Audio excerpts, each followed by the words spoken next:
Hello everyone, welcome to सरकारी library. आज हम इस वीडियो में एक मूड का लघु कथा है खोटा भाषा में, जो कि आपको पढ़ना है एक्साइज कांस्टेबल का सिलेबस में मेंशन है, एक बुक दू डायर जिरहुल होल। तो उसी को हम इस वीडियो में कवर करेंगे। मूड का लघु खोटा खोटा कहानी का एक रचना है, जिसका लेखक है गिरिधारी गोस्वामी आकाशकोटि। और ये यहाँ से सवाल जो पूछा जा सकता है वो पूछा जा सकता है आपसे कि लघु कथा जो है ये खोटा भाषा का किस प्रकार का रचना है। तो आपको याद रखना है कि ये लघु कथा है।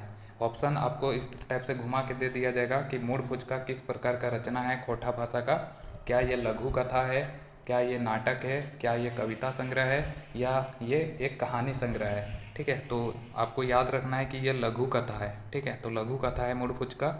फिर इसका दूसरा सवाल बनाया जा सकता है कि मूड के लेखक कौन है। तो ये हो जाएगा गिरिधारी गोस्वामी आकाशकोटि।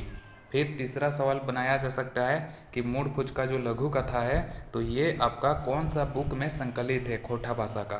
तो ये कौन सा बुक में संकलित है, तो यहाँ पे आप देख सकते हैं खोटा भाषा का जो 10वां क्लास का खोटा भाषा का बुक है दू डायर जिरुल फूल, तो उसी का ये एक संकलन है। ठीक है, यानी कि दू दायर जिरुल फूल में ही ये आपका लघु कथा शामिल किया गया है, लघु कथा मूड को।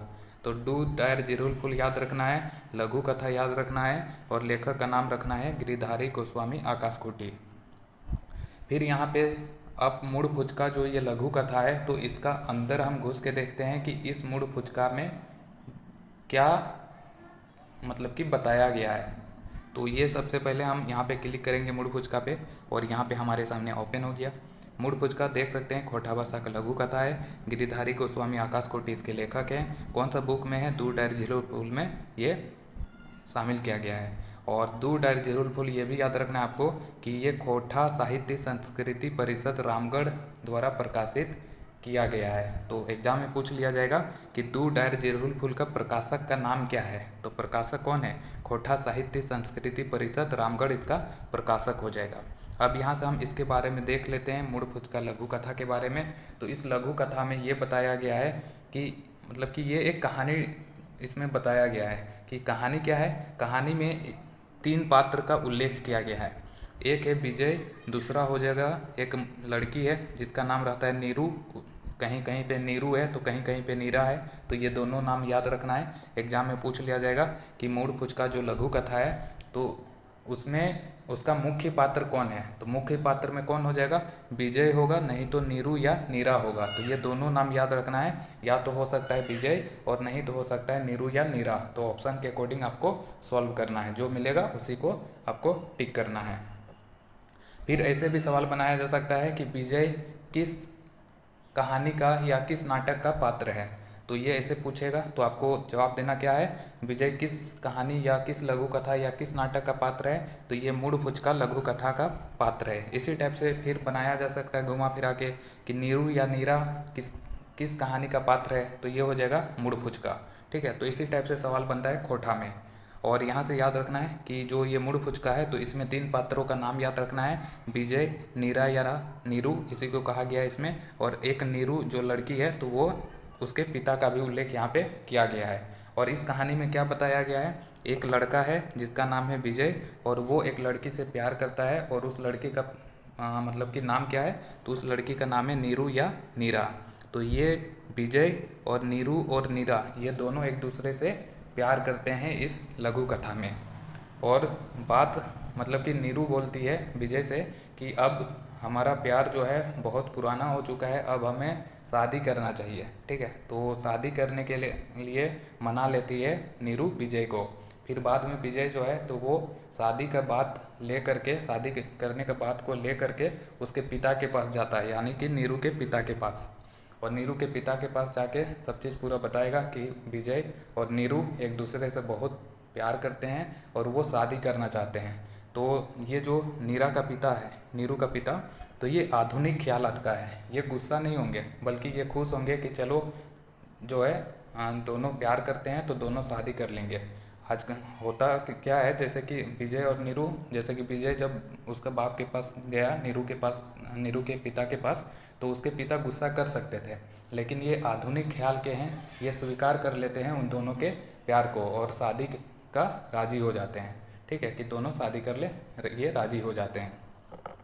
लेकिन फिर नीरू के पिता विजय से बोलेंगे कि शादी ब्याह का जो मामला है तो वो बड़े बुजुर्गों में तय किया जाता है। ठीक है, कि मतलब लेन देन क्या होगा, डेट क्या होगा, और भी बहुत सारा जो फॉर्मेलिटी है तो वो सभी मतलब कि बड़े बुजुर्ग मिलके तय करेंगे। तो विजय बोलता है ये हमको उतना नहीं पता कि बड़े बुजुर्ग मिलके आप लोग क्या क्या बात करेंगे, दहेज वगैरह का जो बात है वो मेरे पापा जाने हैं, मतलब कि विजय के पिता जाने हैं। तो उसका नीरा का पिता जो है तो वो उसका मुंह देखते रह जाते हैं विजय का। वो सोच रहे थे कि वो बोलेंगे कि ठीक है शादी कर लो, तो ये जो लव मैरिज है तो उसका मतलब कि वो सोचे थे कि दहेज नहीं लगेगा, दहेज का बात ही नहीं होगा, क्योंकि दोनों प्यार कर रहे हैं विजय और नीरू। तो वो सोचे थे कि दहेज नहीं लगेगा। लेकिन यहाँ पे उल्टा हो गया, विजय का माइंडसेट ही अलग है। वो बोल देता है डायरेक्ट कि दहेज वगैरह का बात जो है वो मेरे पिता जाने वो कितना लेंगे, लेकिन हम लोग शादी करेंगे। ठीक है, तो यहीं पे ये कहानी जो है ख़त्म हो जाता है। यानी कि इस कहानी से नीरा का जो पिता है तो वो शादी हो गए थे, शादी मतलब दोनों शादी, विजय जो है नीरा से शादी कर ले तो वो राजी थे, आधुनिक ख्यालात के हैं, और वो सोच रहे थे कि दहेज नहीं लेगा विजय क्योंकि लव मैरिज हो रहा है। लेकिन यहाँ पे उल्टा पड़ गया, विजय बोलता है कि दहेज वगैरह का बात उसको नहीं पता कि कितना लेना है, क्या करना है, जो कुछ भी सब डिस्कस करना है अब उसका बाप से किया जाएगा। ठीक है, तो यहाँ पे ज़्यादा डीप में पूछा नहीं जाएगा, लेकिन फिर भी आपको यह पता होना चाहिए कि मूड कुछ का जो लघु कथा है तो उसमें विजय और नीरू जो लड़की है ये एक दूसरे से प्यार करते हैं, और नीरू का जो पिता है तो नीरू का पिता इन दोनों को प्यार को एक्सेप्ट कर लेते हैं और उन दोनों को हामी भर देते हैं कि हाँ तुम दोनों शादी कर लो। हाँ, और जो भी शादी का बात वगैरह है, रस्म वगैरह, दहेज वगैरह, तो वो सात चार चीज़ बड़े बुजुर्ग मिलकर तय करेंगे। तो कोठा में यहीं से जो आपका सवाल बन सकता है कि मुड़पुच का ये लघु कथा है, लेखक है गिरिधारी गोस्वामी आकाश खूंटी, और ये कौन सा बुक में है तो हमने देख ही लिया कि ये जिरोल फुल में है। अब यहाँ पे इसके बारे में और थोड़ा देख लेते हैं मुड़ फुचका के बारे में। तो यहाँ पे देख सकते हैं दूर डायर जिरोल फुल 10वां क्लास का किताब है, कोठा साहित्य संस्कृति परिषद रामगढ़ इसका प्रकाशक है, और इसका जो लेखक है तो वो है गिरिधारी गोस्वामी आकाश खूंटी। अब जो लेखक है तो उसके बारे में हम थोड़ा देख लेते हैं कि गिरिधारी गोस्वामी आकाश खूंटी जो है तो इनका जन्म 4 अगस्त 1965 को हुआ था। आप खोटा भाषा का कोई भी एग्ज़ाम का पेपर उठा के देख लीजिए, कोई भी लेखक उठा लेगा आपसे और उस लेखक का डेट ऑफ बर्थ डायरेक्ट पूछ लिया जाएगा। तो यहाँ पे मोस्ट इम्पॉर्टेंट हो जाता है गिरिधारी गोस्वामी आकाश खूंटी का डेट ऑफ बर्थ। तो याद रखना है कि 4 अगस्त 1965 को इनका जन्म हुआ था। कहाँ पे हुआ था, जगह भी, जन्म ठाव पूछ लिया जाता है तो जगह का भी नाम याद रखना है। बोकारो जिले के माराफारी में इनका जन्म हुआ था। तो गिरिधारी गोस्वामी आकाश खूंटी का जन्म बोकारो के माराफारी में हुआ था, और इसके पिता का नाम था देबूलाल गोस्वामी, और इनकी माँ का नाम है छूमू देवी। तो ये चारों फैक्ट आपको याद रखना है गिरिधारी गोस्वामी से रिलेट करके कि इनका जन्म 4 अगस्त 1965 को बोकारो के माराफारी में हुआ था, देबूलाल गोस्वामी इनके पिता हैं और छूमू देवी इनकी माँ हैं। इसके बाद शिक्षा वगैरह ज़्यादा पूछता नहीं है कोठा में, तो ये उतना जो है ये नहीं पढ़ना है। लेकिन यहाँ पे जो सम्मान है तो सम्मान के बारे में पूछ लिया जाता है। जैसे कि कोठा का कोई लेखक है और उसे श्रीनिवास पानुरे स्मृति सम्मान दिया गया है तो आपसे पूछ लेगा कि उस लेखक को श्रीनिवास पानुरे स्मृति सम्मान किस वर्ष दिया गया था। तो यहाँ पे इन्हें कुछ कोठा के रतन, कोठा के सम्मान से सम्मानित किया जा चुका है, तो उनके बारे में थोड़ा हम डिस्कस कर लेते हैं।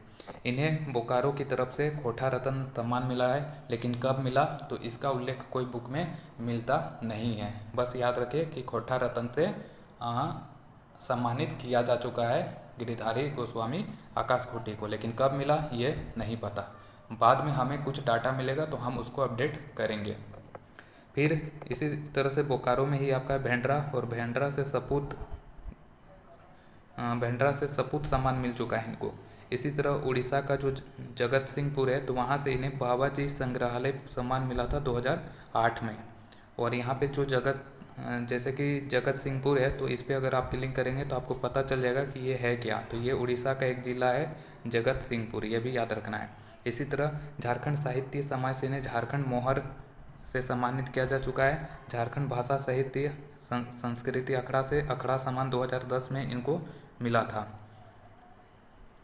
इसके बाद 1993 में ये जो है ना बोकारो स्टील प्लांट में काम कर रहे थे। ये भी ज़्यादा इम्पोर्टेंट नहीं है, इस टाइप का एग्ज़ाम में पूछता नहीं है, लेकिन मोटा मोटी जो है आपको ध्यान में रखना पड़ेगा। इसके बाद इन्होंने पत्रकारिता का काम शुरू किया था 1984 से शुरू किया था। अमृतवर्षा हिंदी दैनिक पत्रिका था, तो उसी का प्रतिनिधि के रूप में इन्होंने पत्रकारिता में कदम रखा था 1984 में। फिर कोटा ओपन यूनिवर्सिटी से जो इन्होंने पत्रकारिता का डिग्री लिया था 1997 में लिया था।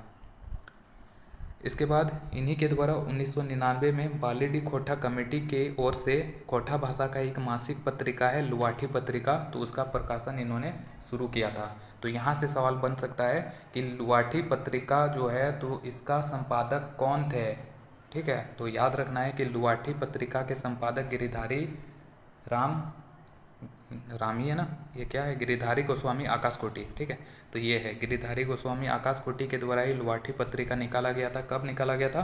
1999 में। और ये दूसरा सवाल बन सकता है लुवाठी पत्रिका को लेकर कि लुवाठी किस प्रकार का पत्रिका है। क्या ये दैनिक पत्रिका था, क्या ये साप्ताहिक पत्रिका था, क्या ये मासिक पत्रिका है, या इनमें से कोई नहीं। 4 ऑप्शन बना के दे देगा। तो याद रखना है कि लुवाठी जो है तो ये एक मासिक पत्रिका है खोटा भाषा का। फिर तीसरा सवाल लुवाठी से बन सकता है कि लुवाठी पत्रिका का प्रकाशन किस वर्ष शुरू हुआ था। तो ये भी याद रखना है, ये शुरू हुआ था 1999 में। फिर लुवाठी पत्रिका से चौथा सवाल आपके सामने दिख सकता है कि लुवाठी पत्रिका जो है तो ये किस संस्था के द्वारा निकाला गया था या कहाँ से प्रकाशित हुआ था। तो ये याद रखना है, ये बालीडी खोटा कमेटी के द्वारा इसको प्रकाशित किया गया था 1999 में। तो 4 सवाल हमने देख लिया लुवाठी पत्रिका के बारे में। इसके बाद फिर गिरिधारी गोस्वामी आकाशकोटी इनके बारे में ये पूछ सकता है कि इनके द्वारा, जैसे कि हमने मूड फुच का लघु कथा देख लिया कि ये इनका रचना है, इसी तरह और भी कई सारा रचना जो है इनका है, उनके बारे में भी सवाल बनाया जा सकता है। तो यहाँ से याद रखें कि चेठा खोटा भाषा का एक लघु कथा संग्रह है जो कि गिरिधारी गोस्वामी आकाशकोटी के द्वारा ही लिखा गया है। इसी तरह गीता की कसम ये हिंदी भाषा का लघु कथा संग्रह है, गीता की कसम। फिर आगू जन्मे ये खोटा भाषा का एकांकी है। ठीक है, तो ये तीनों याद रखना है कि चेठा, गीता की कसम और आगू जन्मे ये तीनों जो है उसका लेखक है गिरिधारी गोस्वामी आकाशकोटी।